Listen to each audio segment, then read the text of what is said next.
pas deux de mon espèce, pas trop dans mon espace. Je vais tout te dire en face, sa mère les messes passe.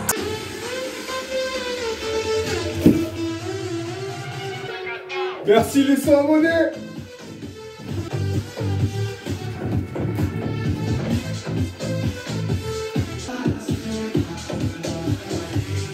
Hola Tiltim, espero que estáis bien.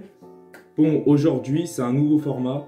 Voilà, c'est vrai qu'en ce moment, voilà, j'ai pas mal d'idées de nouveaux formats, de nouvelles vidéos, etc. pour diversifier un maximum la chaîne YouTube. Donc n'hésitez pas à me dire si vous aimez ce type de format, si vous avez des idées d'autres formats, comme ça je pourrais peut-être les faire. Et puis j'ai pas mal d'idées de vidéos, j'en ai même une vingtaine. C'est sûr que ça prend un peu d'organisation et du temps surtout à tourner, etc. Donc voilà, restez sur la chaîne, restez toujours connectés. Bref, on va rentrer dans le vif du sujet.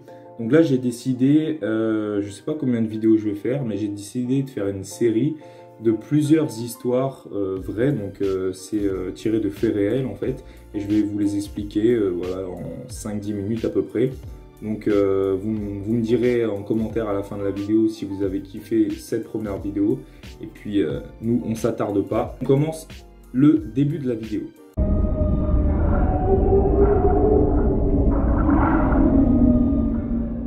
C'est donc l'histoire d'Harrison Okene qui a 29 ans et qui est cuisinier dans le remorqueur Jascon 4. Le dimanche 26 mai 2013, dans une mer agitée et avec du mauvais temps, le remorqueur assistait un tanker en cours de chargement sur une bouée d'amarrage sur le secteur d'Escravos.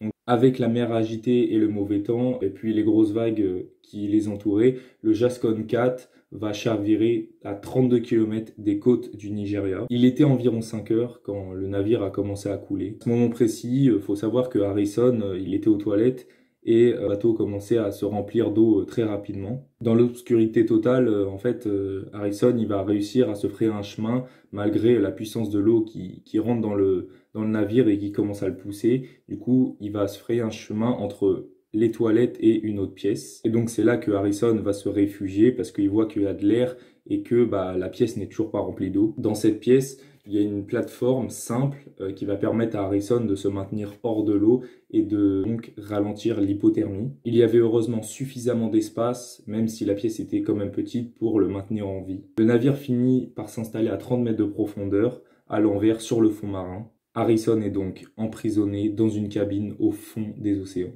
Comme seule alimentation, il ne dispose que d'une seule bouteille de Coca-Cola et rien d'autre. Les minutes passent, les heures passent, et cela fait maintenant un jour que Harrison est bloqué dans cette cabine. Il commence à avoir extrêmement faim, mais surtout extrêmement soif, et l'eau salée va commencer petit à petit à enlever la peau qu'il a sur la langue. Pour survivre, il va prier beaucoup et demande à Dieu de l'aide. Depuis sa cabine, il commence à entendre des poissons qui mangent littéralement ce qu'il reste de son équipage de bateau.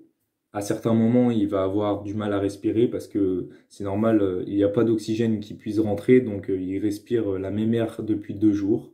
Et au bout de 2 jours et demi, dans l'obscurité la plus totale et livré à lui-même, il commence à voir que ses prières commencent à être exaucées parce qu'il va commencer à avoir de la lumière. Une équipe de la Société mondiale de la plongée DCN était venue enquêter et était envoyée par Chevron et West African Venture.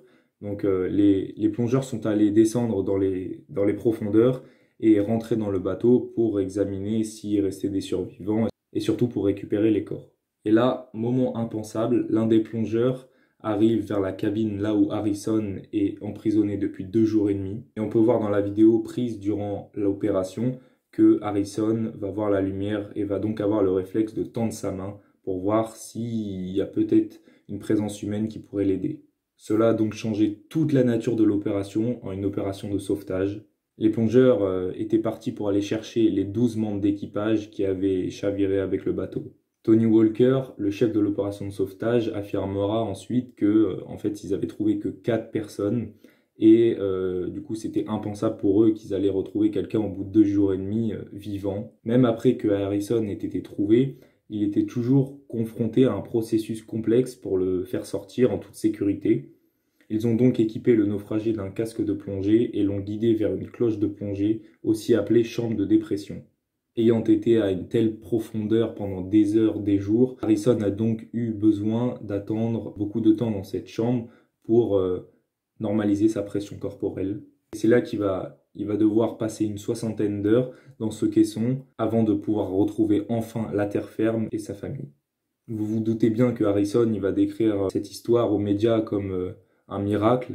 Et à la suite de cette histoire miraculeuse, Harrison s'est promis de ne plus jamais retourner en mer. Bien qu'il ait juré, Harrison, de ne plus jamais retourner en mer, il a quand même passé un diplôme de plongeur commercial certifié en 2015. Et devinez qui a donné le diplôme à Harrison en main propre? Et ben c'est bien le sauveteur, le plongeur, qui a justement vu la main, qui a été accrochée par la main d'Harrison. C'est lui qui lui a donné en main propre. Voilà la Teal Team, c'est déjà la fin de cette vidéo. Dites-moi si vous avez aimé, dites-moi si vous aimez ce genre de format de vidéo, si vous voulez des vidéos plus longues, sur quel thème, etc.